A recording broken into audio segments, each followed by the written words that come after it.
mga ka-Barbie, yan kita nyo mga ka-Barbie, kami ay nag-tricycle. While riding tricycle, yan. Ay sakay ng tricycle, na-experience ko na naman po sa mga ng tricycle dito sa Batangas. Dito sa Taisan. Kami ay pupunta sa isang lumian, sa Padayon daw po. Hindi ko alam kung saan yung Padayon. Napakalikot naman ng aking cellphone, oh my God. Yan, kita niyo po yung daan, lubak-lubak, it's so pangit. Diyos ko po, in 3 years ko po na hindi na daan din eh, pabalik-balik. Yan po, sobrang pangit ng daan, my God. Pasensya na po kayo. Yan, ang driver ko po ay babae, ako yung angkas na. Makisakay lang po ako sa kanilang Ferrari tricycle. Yan, guys, kung makikita nyo, malapit na kami sa sa aming destination. Yan guys ha, makikita niyo siya oh. Yan guys, ako po, Diyos ko po, nalalaki naman ako dahil ako nagugutom na. Gusto ko lang po ay lomi ang kainin. Isang beses lang po ako kumakain. Simula pa na ako dumating din eh. Bali parang 3 beses pa lang kumain ng kanin. My God, parang nasa sumag lang ang aking peg. Once at ay lang ako kumain ng rice. No other food na kinakain. My God. So laya, yan malapit na kami guys. Kita nyo guys, oh yan, dito ka sa tabi ng kalsada. Wow, tumatakbo yung driver namin. Yan po, napakabata pa po ng aking driver. Ang aming driver, yan. Yung ina-sitipre dito sa loob, hindi ko na kinukunan. Siya naman nagagastos ng aming lomi, kaya siya'y tahimik. Nag-iisip kung may pambayad. Wala kasi siyang pera, ano mo problema, walang pera para daw may sa lomi. Yan, salamat po sa akin mga kumare. Yan, malapit na po kami. In 5 minutes, nandun na kami sa area.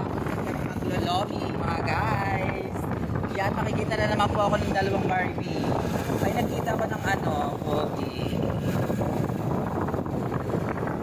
Yan guys, kita nyo naman. Yan, malapit na kami. Dito kami sa daang lubak-lubak.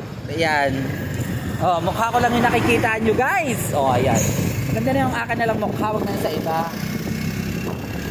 Yan po, yan. Okay, yan. Malapit na kami. Nandito na kami sa Kaunting Kembot na lang. Saan ba yun? Diyan ba? Hindi. Akala ko dyan. Ito, lumian din to guys. Ito, yan.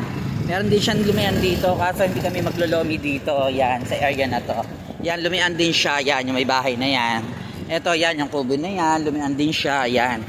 Kaso hindi ko pa na-experience kumain dyan. Kasi nung naglomi ako last time, Diyos ko po, napakasarap ng lomi. Parang binabad lang sa tubig yung pasta. My God.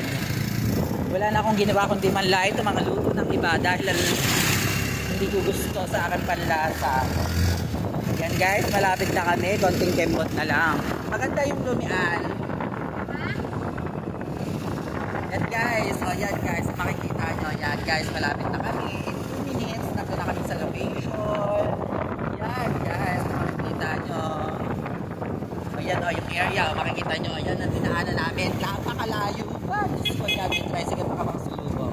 May papreno pa yung driver namin. Yan, malapit na kami guys, kung makikita nyo, yan. Ops, yan, yun na yung area, yan, makikita nyo, akit na kami. Yan, dito po yung Padayon na tinatawag na lumian sa area. Hindi ko, i-interviewin ko later yung may-ari kung paano magluto na masarap na lomi. Yan, bye, yan. Guys, nandito na kami guys. Ito yung area niya. Yan, yan. O, napakaganda ng area. Sana ay maganda rin yung magtitinda. Who's the owner of this, lumian? O, yan guys. Okay guys. Okay, thank you. Bye-bye. See you next time. Thank you for watching. Bye-bye.